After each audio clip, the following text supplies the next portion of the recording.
Estamos de volta no nosso programa Caminho da Luz. Uma alegria sempre recebê-lo conosco.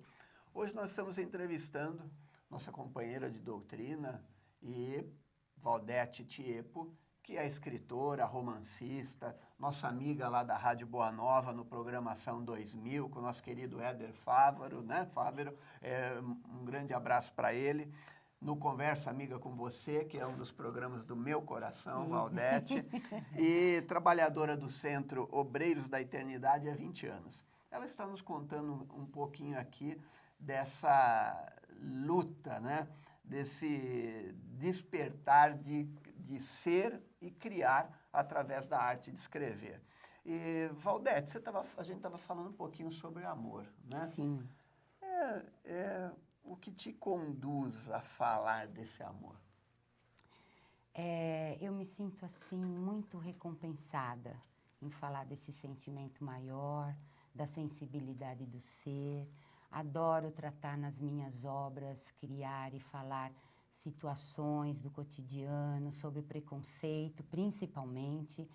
E eu falo que, embora estejamos numa época mais moderna, em outros tempos, o sentimento continua o mesmo.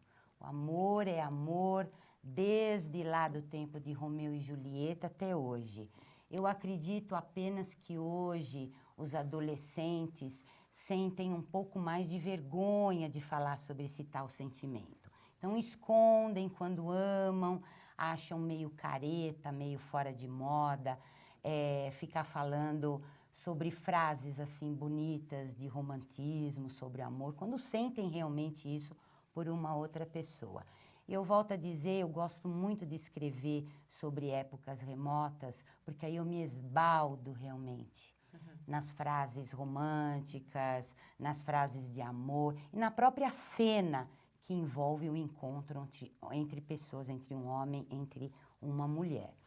E, infelizmente, acho que isso hoje está um pouco assim, démodé, fora de moda, que é o que eu costumo ouvir. Será que eles entendem o que é démodé? Fora de moda, fora de época, fora de lance, tudo está mais suave, tudo tem o ficar, não namorar, não se envolver.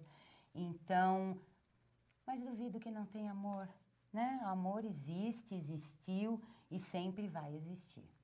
Fala um pouquinho pra gente, você disse que você tem o eixo aí da sua obra, fala de amor e fala de preconceito.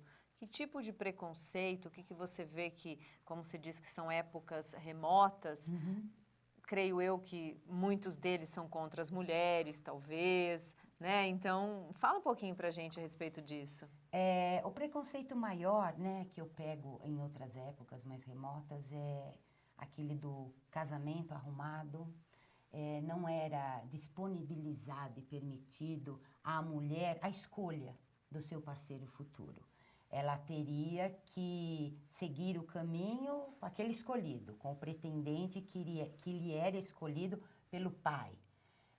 Dotes. Então eu gosto de falar sobre essas coisas e trazendo realmente isso para o campo do modernismo, para agora, 2014, algumas coisas não mudaram muito, não.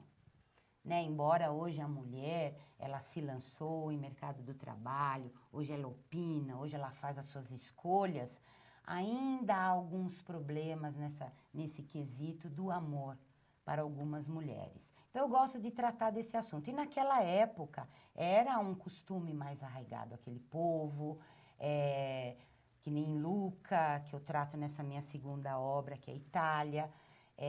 A mulher não poderia escolher o seu parceiro futuro, ela teria que casar com aquele que lhe era escolhido pelos pais. Então eu travo uma batalha grande, que eu sempre fui contra isso, eu fico imaginando como as mulheres daquela época conseguiam se sair disso, e se não saísse, como levar a vida futura em cima de um casamento arrumado. Então eu travo algumas batalhas sobre isso e crio algumas coisas diferenciadas e coloco algumas mulheres emancipadas em minhas obras para lutar. Para inspirar, né? Inspirar e lutar contra isso. Eu gosto de falar muito sobre isso.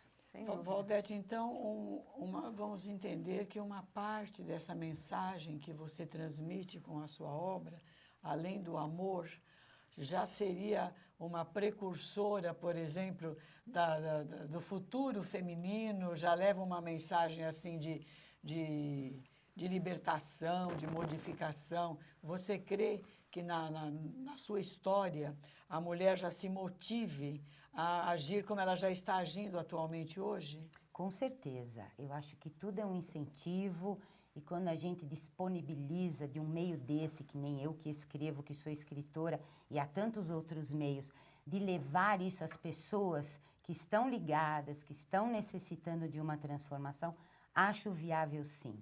E tanto é viável e constatado sobre isso que eu recebo e-mails.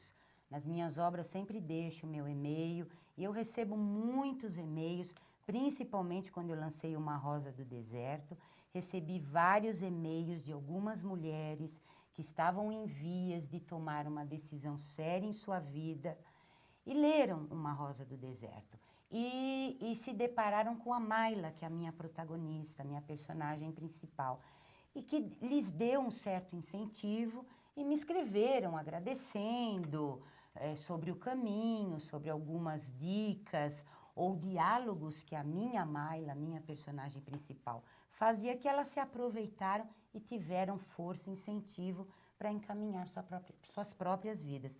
E para mim isso é algo muito importante, me deixa reconfortada, recompensada e com muita responsabilidade também. Quando você diz dessa alegria, realmente, quando você produz uma obra e imagina que ela vai chegar no coração de alguém, Sim. E vai fazer um bem para aquele alguém, é uma alegria ainda maior do que simplesmente você estar produzindo alguma coisa, né? Você tem essa expectativa de que essa obra vai realmente auxiliar alguém a fazer reflexões, a fazer mudanças. Você vai colaborar para o crescimento das pessoas, né?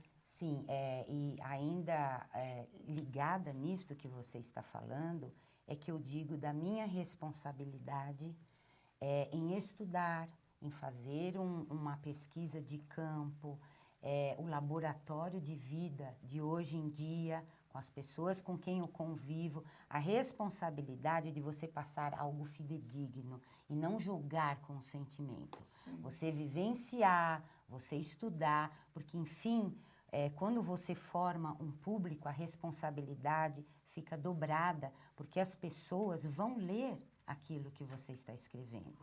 Então, eu tenho uma responsabilidade grande e me sinto recompensada quando eu atinjo essa determinada pessoa e essa pessoa me escreve em agradecimento, em e-mail. Valdete, eu vejo assim, quando eu escrever alguma coisa, é como se eu encarnasse.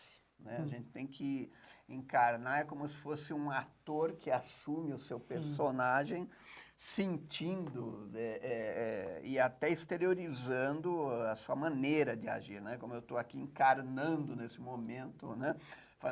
A movimentação dos meus braços, quer dizer, você tem que descrever tudo isso. Mas tem coisa que parece que é nossa.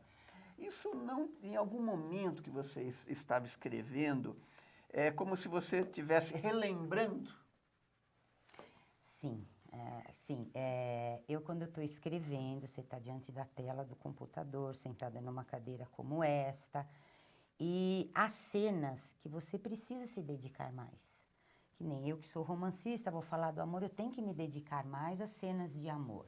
Então, eu paro, me recosto, escuto uma boa música e vivencio primeiro dentro de mim aquela cena. Me coloco dentro daquele lugar, visualizo tudo que eu estou escrevendo naquele momento, naquela cena, para poder passar com maior afinco, com maior intensidade aquilo que eu estou escrevendo. Então, realmente, é um encarne, você encarna aquilo para poder passar.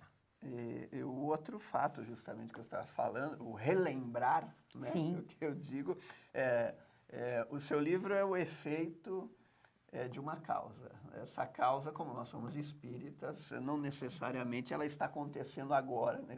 Sim. A causa pode ter sido uma vivência anterior. Por quê?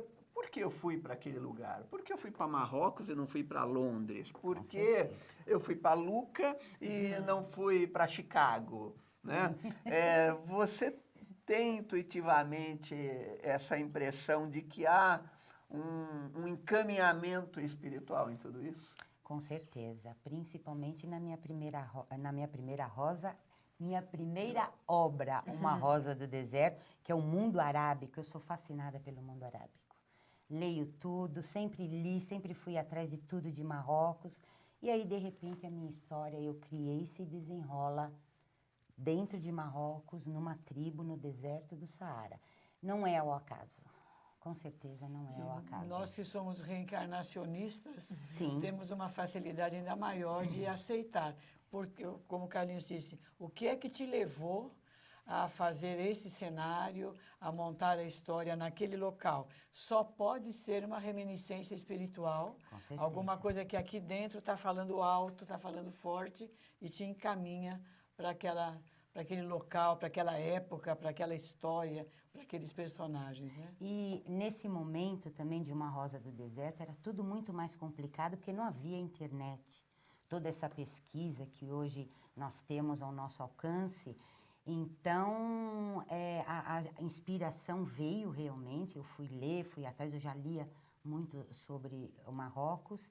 E é óbvio que não dá para virar as costas e o coração e a mente e sentir que algo especial está conosco, está intuindo, está inspirando. Bem, gente, nós estamos chegando ao final do nosso terceiro bloco. Nós gostaríamos que você ficasse aí, nos aguardando nesse papo gostoso, porque falar de amor é sempre muito bom, né? E todo mundo tem uma história de amor para contar. Eu tenho certeza que a sua, se não aconteceu, ainda vai acontecer. Aguarde aí.